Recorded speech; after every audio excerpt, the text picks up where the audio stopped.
Studio, we welcome now Michael Borkey, host of SportsTalk Mississippi, live from Atlanta, Georgia. What's going on there, Michael?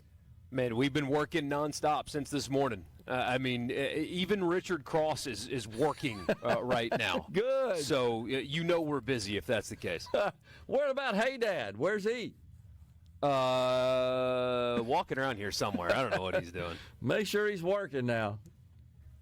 He got to meet a guy from the Wrestling Hall of Fame earlier, so Hey Dad's entire year has been made. I mean, this guy's here covering Texas football is what he does for a living, and Hey Dad's like, no, let's talk wrestling for 10 minutes. So our audience will get to hear that later. That's awesome. So you're over at SEC Media Days.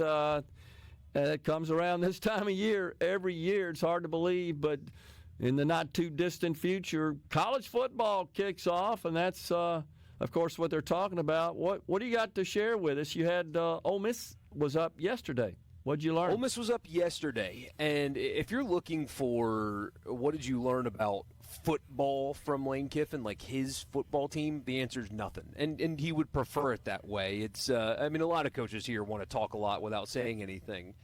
What was interesting, though, from Lane Kiffin is frankly, when he talks about his family, because every coach says things like, well, I've got the best fan base in the world, and we love where we are and all that stuff. And it's probably all true. Yeah. Every college town in the SEC is a wonderful town with great people, but his family has experienced some loss. Both of his parents have passed away recently. His mom recently, his dad about a year ago, and his kids have moved to Oxford with him. His daughter goes to college there. His son is now going to high school there. And he talks about all this publicly. And you can hear in his tone, the way he talks about it, that it's genuine. That I don't know if the things would be like this without me taking the Ole Miss job. I truly believe him when he says that. That's what you take away from Lane Kiffin yesterday. Not the trading jabs with Feinbaum, not the taking a shot at Hugh Freeze about fishing pitchers. No, it's if you even look at him, just look at pictures of him in 2020 when he took the job versus now,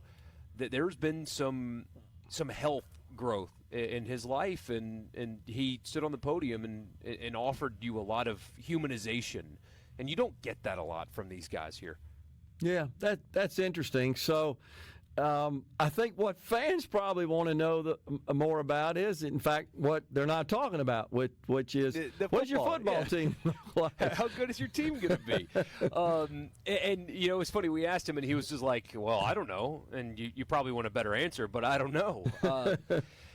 No, it almost is a fascinating team for so many reasons. One, because of who their coach is, and they've been good, and can they maintain this level of success that they've had over the last 4 years. But they've got a young quarterback, and he is one of the more fascinating players in the league. I mean, he's 19 years old, and this is his third year in college.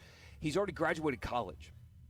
He's 19 years old, and Austin Simmons is not the type that is taking garbage classes just to get by. I mean, he graduated high school multiple years early because academically he was so advanced. So he's really smart, was a baseball player, but gave that up after an elbow injury. And also, you're not going to be a starting quarterback in the SEC and let your football coach have you throw pitches in the spring instead of working out with your team. But sure. He's real smart, very confident, but not like the arrogance that you can get with confidence from some people. He's very, I guess, self-assured would be the better response. He's got all of the intangible off-the-field stuff that you want in a quarterback. He's very talented. He's got the talent ceiling is incredibly high. Now the question is, can he put those two things together and be a great quarterback on the field? We'll have to see. But he has everything that you want in a starting quarterback in the SEC. He's got all of that. Checks every box. We'll see if he can actually put them together, but he's very impressive for a young guy. Mississippi State up tomorrow. What do you expect? There's so much from Mississippi State defensively that we need to hear about. And ironically, Jeff Lebby's the offensive-minded head coach, but they've got to face a lot. There are no excuses for going 2-10, in my opinion. Now, having a struggle in year one, sure, absolutely. But this was a roster that was depleted of talent compared to that of Texas and Georgia, but not Toledo, right? There was there was clearly some things wrong within the workings of the program last year. And to give Jeff Lebby some grace, that was his first time as a head coach as well. Yeah. So what have you learned from last offseason to this one? You've worked for some great coaches, but that was the first time you running the show. What is different for you and how you prepare and how you get a team ready than this time last year? Because State fans understand that it's still going to be tough in year two. The schedule is absolutely brutal, but it can't look like that again.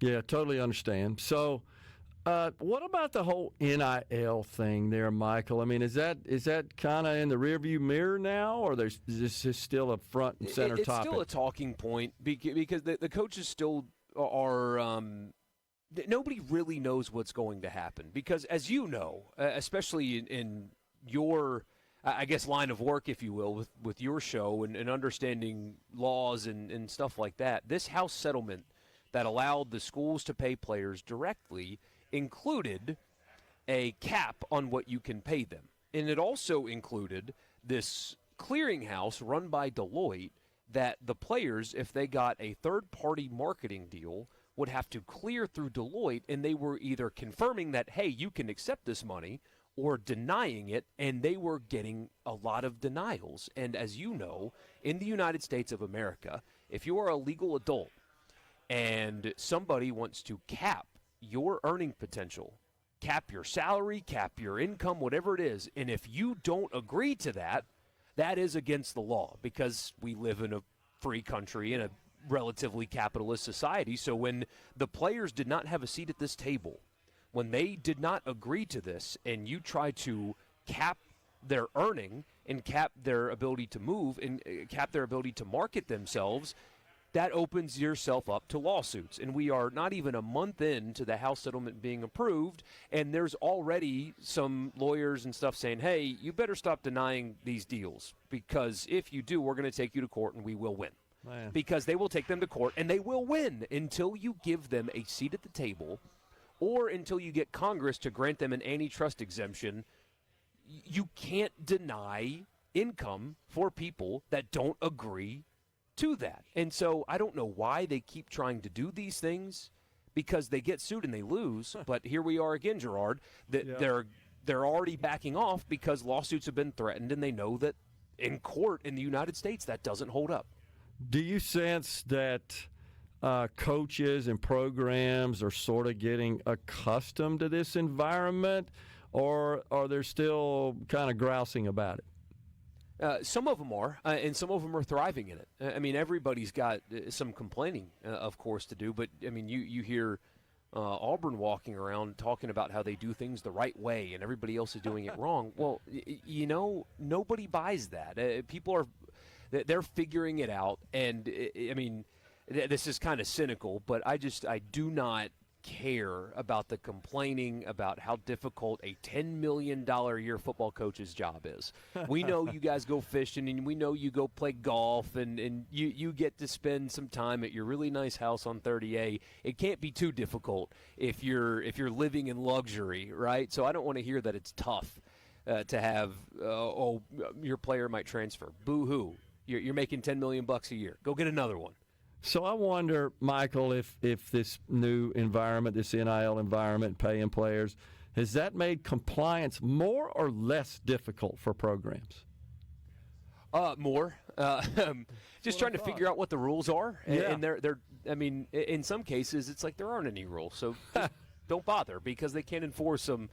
One day they will figure it out. Yeah. It's not going to go through Congress. It's something that you follow, but you've already had members of Congress say, this bill that's coming through, it ain't happening. Yeah. So don't even bother, because we're not giving antitrust exemption to college football. It's not happening, so don't bother. Unbelievable. They'll figure it out one day, and it'll all be fine. But in the meantime, they're going to double and triple down on, we're going to put these caps in place, and then we'll get sued, and then we'll try again. It just feels like we got about 40 seconds or so left. It just feels like we're headed for a time when you're going to have the haves and the have-nots, and the have-nots may just exit the game altogether.